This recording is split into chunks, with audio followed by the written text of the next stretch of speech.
Shalom, shalom, and welcome to the Nexus.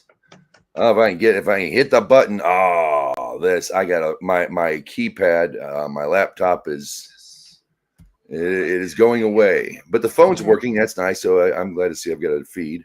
Welcome to the Nexus. It's a weekly Torah study, biblical chat. Actually, anything biblically related, which can be just about everything in the world. That's what we're doing here every weekday, or excuse me, every Thursday, 8 p.m. Right now it's 8 p.m. daylight, and that's a lot of fun. Yeah. But no, 8 p.m. here Central Time. We gather together and we just take a little time, get together, talk about things, and take it from a biblical perspective. Tonight, I want to talk about the blood lie. And that will include the blood libel, because I know that's where we want to go. And when we talk about interfaith relationships in the past, the blood libel would be part of this. But what is blood? What we've been taught about it, and where we're going. So let's see. We've got that to discuss. What else we got here? I want to talk about after the war, because it's going to happen, and what kind of a world are we going to be in, and what do we want to do? And of course, starting off, we begin with Vayikra. That's the third book of the 5 books. Leviticus. Leviticus. And I just think it starts off really interestingly. And so I want to get into that. First, I want to check in with everybody, my co-hosts this evening and co-pilots and navigators and all around nicer people than I could ever be. It's Mr. John, Ms. Rosalie. Good evening, y'all. Hey, good evening. Chag Sameach, Mr. Purim. Chag Sameach. Yes. Yes, it is. We had the fast of Esther today, only because it falls on too close to Shabbat, so right. I figured okay. So we do early. Uh-huh. You don't fast on Shabbat. No. Yom Kippur never lies on Shabbat. Never hits Shabbat in the Hebrew calendar, which is interesting. It works out like that. Last year I actually had a couple of cocktails and we tried reading the book of. Actually, we did successfully read the book of Esther. I couldn't boo and yay at the right time. I guess I must have reached some kind of epiphany, because I was yaying all the wrong people and booing all the good people. Yay, boo. Tonight, though, it's just lemonade. So this is in my Starlight Drive-In. Hey, in America, support your local drive-ins, because that's just a great American institution. This is back when Dial of Destiny came out. So I got one of their commemorative cups. And yeah, I love going to the drive-in. Hopefully this weekend we might be going to see the new Ghostbusters. Oh, I want to see that. I like a good laugh, and those. I do too. Ivan Reitman did a good job, and his son did one too. So a lot of laughs, a lot of fun. But seriously speaking, no, actually it's not serious, because it's all good stuff, and I'm pumped. So y'all are just gonna have to deal with it. I'm pumped. All right. First, we're gonna start the evening off with the meme of the meme of the week. The meme of the week. We got a couple here I've brought up, but let me bring the banner down. We're starting going strong, huh? Meme of the week right away, huh? We're gonna go right here. We're gonna go right here to current events. Right here. Okay. In Canada, it is 100% legal, within the boundaries of the right instrument and the right placing of the blow, to kill baby seals. Okay, I'm not kidding you. You can still legally do it. It has to be with a certain Indian kind of a club. It has to be right in the head. But they've just recently banned kosher meat and the kosher slaughter in Canada. Exactly. So the Indians can club baby seals. Trudeau sucks. But you properly slaughter an animal, and this is halal too. There's a lot of Muslims living in Canada, and while the kosher is a bit different, but halal. If you eat kosher, you're eating halal. You're eating clean meat that was killed properly. Okay, that sort of thing. And there's a certain I don't know, but they say yes, they can eat kosher. Like a rabbi can pray in a mosque. Eating kosher is good. When you get kosher meat. However, the thing is that the Muslims will eat kosher, but some Jews do not eat halal. So, I don't even know all the laws of halal. Well, reason being is because they question the killing of the animal. Oh, really? Technically speaking, from a kosher perspective, you can't eat an animal that's has blemishes. So, Mhm. like, if the cow if the cow has like a cancer or a tumor or something, you're not Mhm. allowed to consume it. But in halal, as long as it's slaughtered correctly, you can still eat the animal. So that's where the disagreement is. Ah, I knew it was something like that.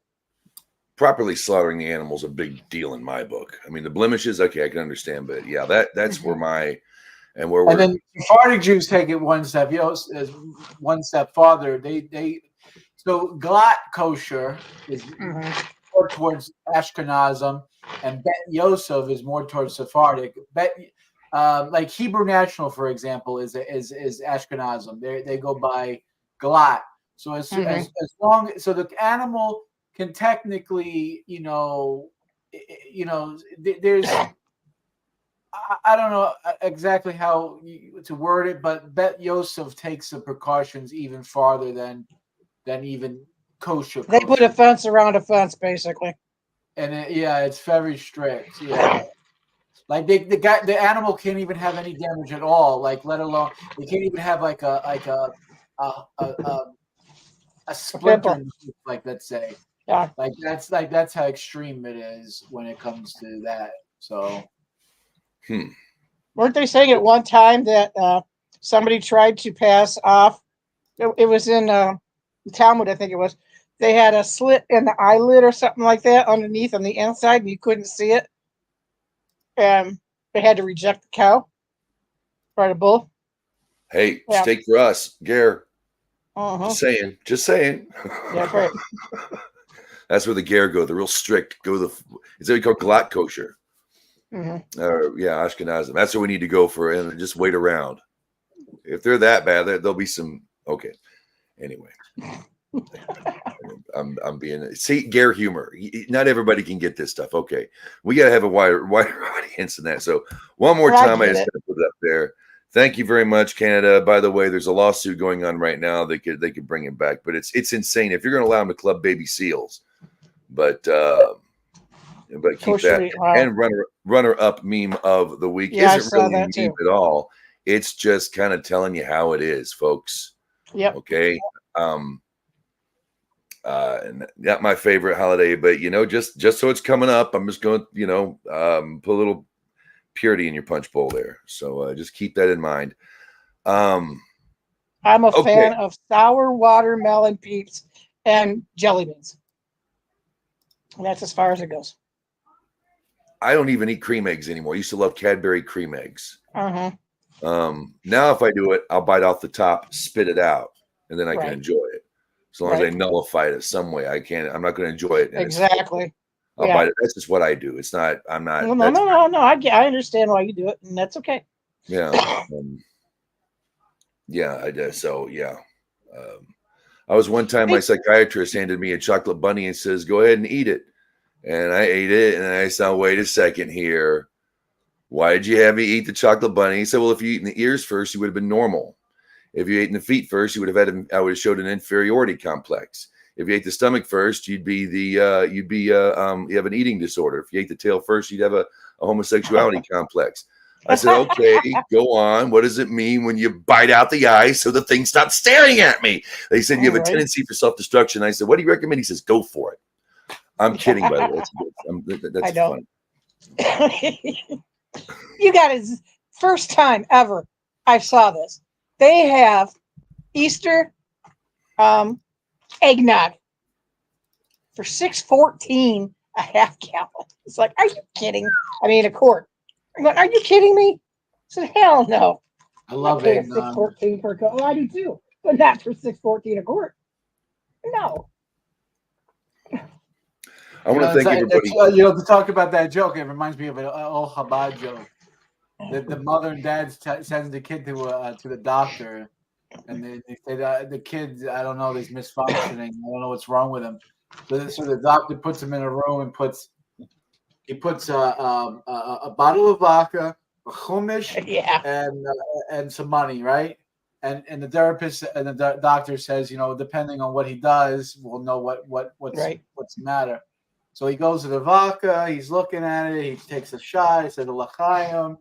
All right, then he goes to the chumash, he's doing a little vartar, Then he goes to the money. He's counting the money. Okay.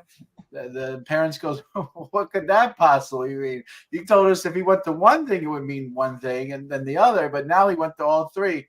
So the doctor turns to the parents and says, your kid's going to be a Chabad rabbi. And he goes, Yeah, well, listen, why?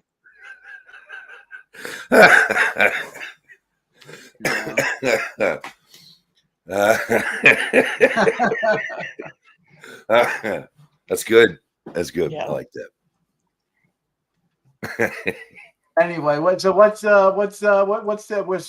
the book of Vayikra, and we're having fun and Torah. We got to get drunk where we don't even know the difference between the brachas of Mordecai and the Averis and the Haman. Boo. Right.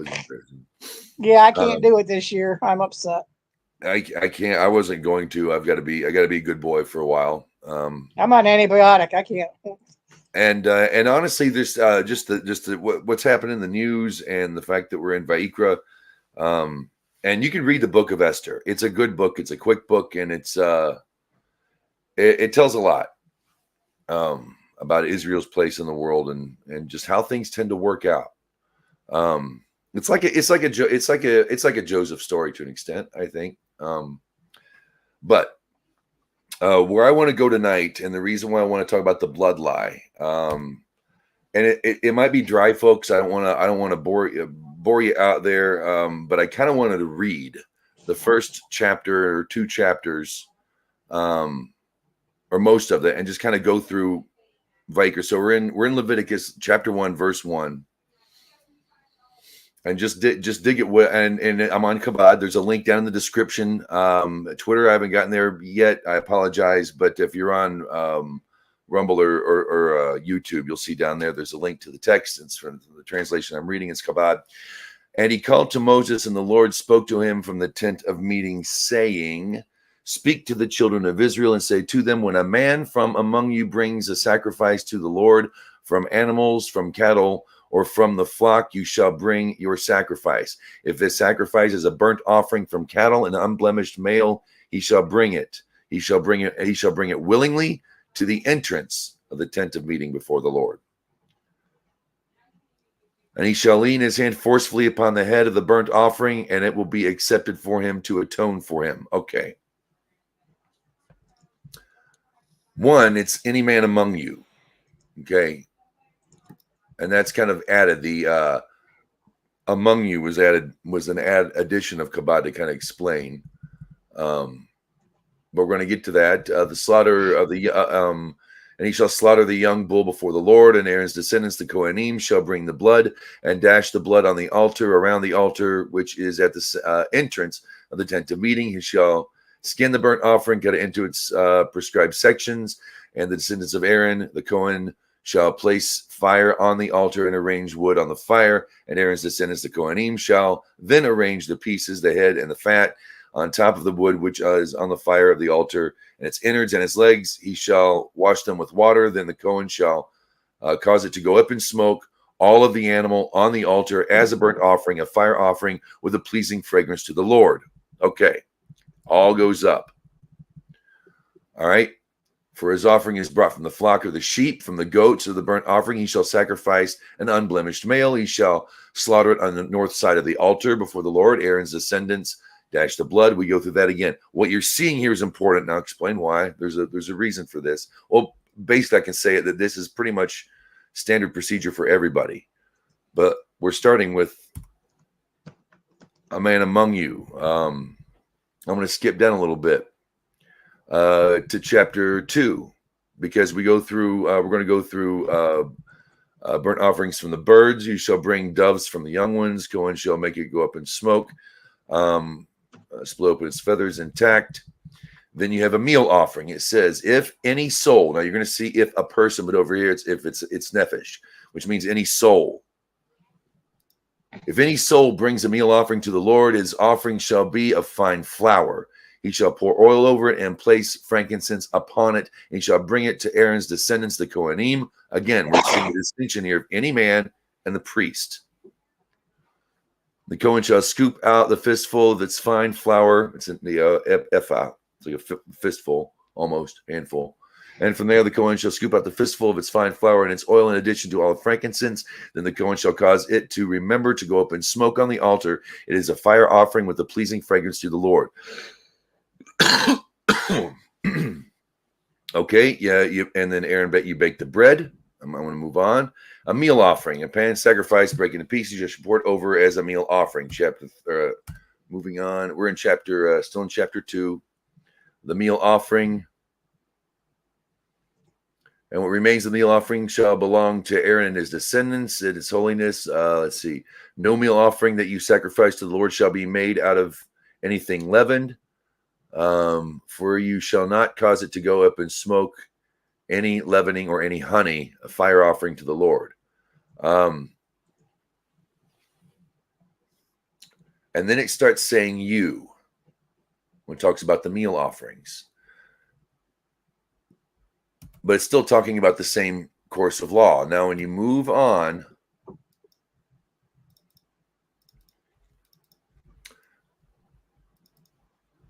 a peace offering.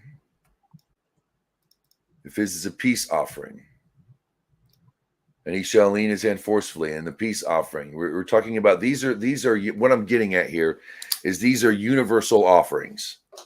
Any man, from man among you.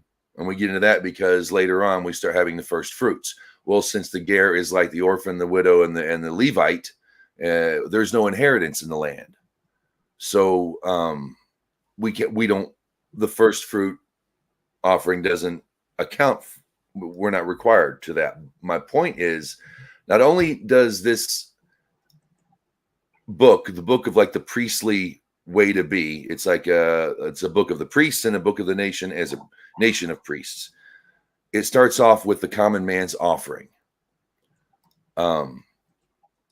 One, most of them are food. Most offerings are going to be eaten. 2, offerings are only for unintentional sins. Okay, you can't bash a guy's brains in and steal the shoes and then go up and offer up a goat to the Kohen and scot free. And people think like that. People really think that's how What is it like going to confession on Saturday? I guess my weekend with BLM is ruined. Huh? I wanted a nice pair of sneakers. And one, yeah, it does involve blood because if you're going to offer up something, but it's for unintentional sins. That's the only reason why you would do a sin offering is if it was unintentional and you realized you had sinned, and you're like, holy crap, I'm liable for death. I'll offer up a sin offering. That's like bringing home flowers when you're coming home late. If your apology to your wife isn't sincere, the flowers won't mean crap. Same thing with an offering. And you talk about meal offerings and peace offerings. You're giving these are meals. These are times to celebrate. Okay, these are beautiful things we're doing here. So, but finally, the flour, because a poor man might not be able to afford a whole bull. You know. Who's got $25,000? Not me. Yeah. So, it has to be free will, and he can bring flour. And he'll take a handful of flour and throw it on the fire. Done. No blood. No blood. No blood was ever needed to atone. Blood was never the price for atonement, lest you shed it, and only then when it's murder is it returned in force. Otherwise, it's monetary. We got people going around here that really seriously believe that's how Jews used to do it. You know, when, I sinned, it's like, what? Yeah, tell me which command you sinned and tell me what animal's going to fix it. It won't. But right. They think in their head that that's the way it was done. And everybody's sinning all the time. And even God says over and over in the Tanakh, I don't want your animals, ditch you put your peace offerings on top of your meal offerings. It didn't bring you out of, or I think that was the order. I didn't bring you out of Egypt to make sacrifices. I brought you out to keep my ways and keep my statutes. So not statutes. No statues.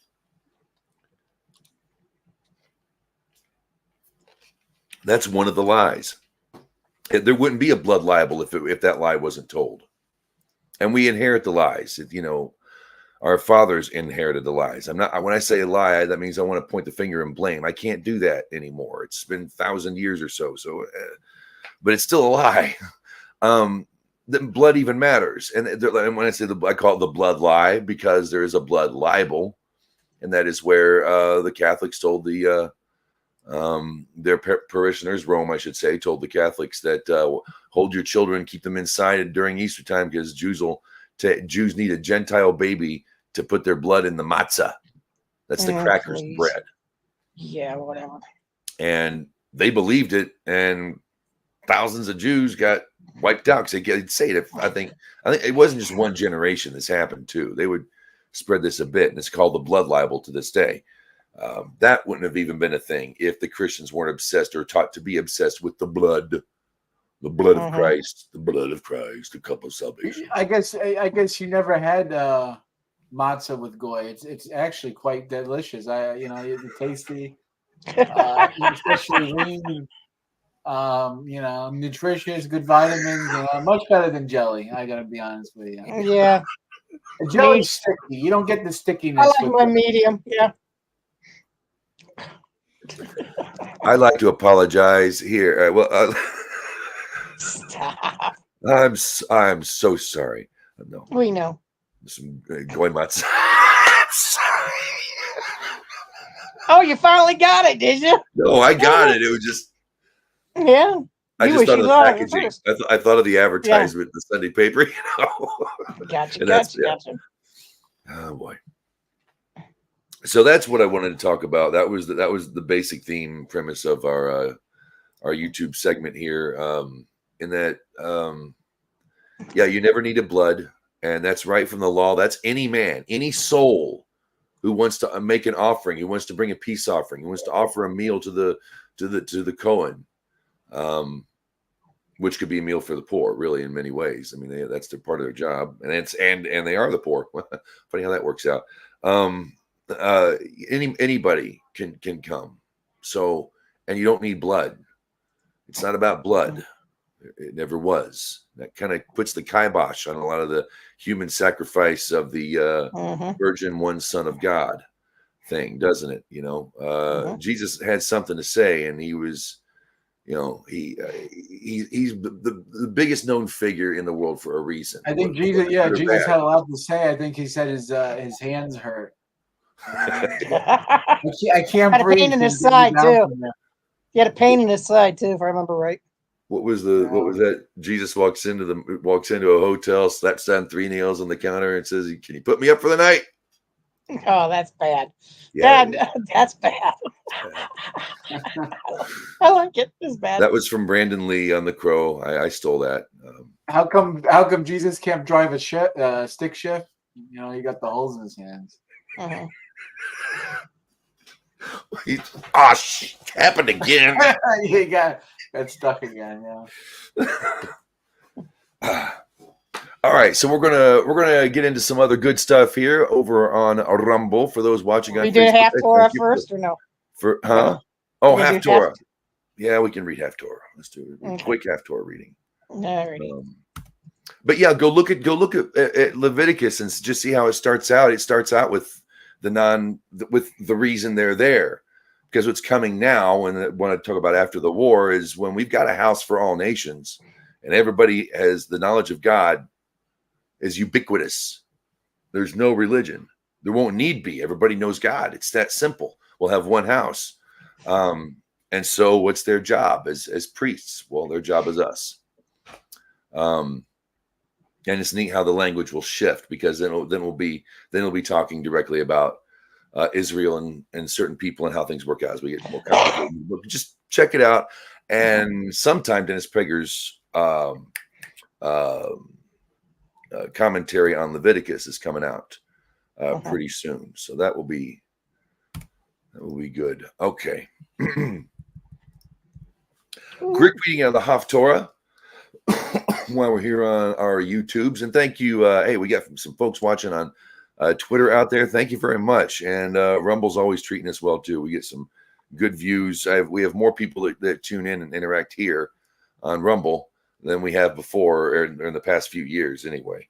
So We're on Samuel 1, 1 Samuel chapter 15. 1 through 34.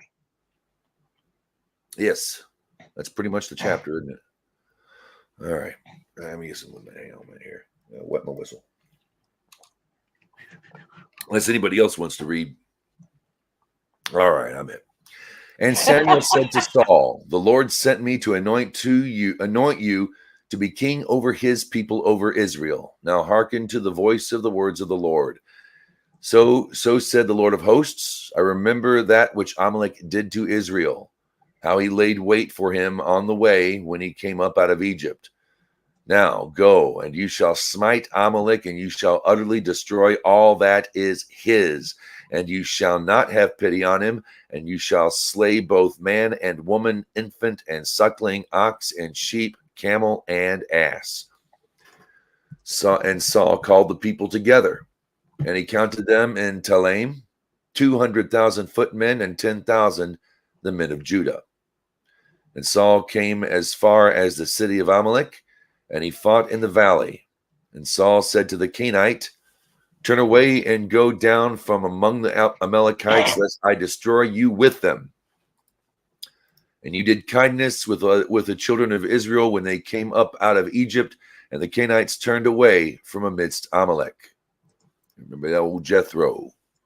That's who it is. Jethro was a cool dude. He was, Uh-huh. he was the coolest Midianite man. And Moses' father-in-law. yes, and Saul smote Amalek and Havilah until you come to Shur, which is in front of Egypt.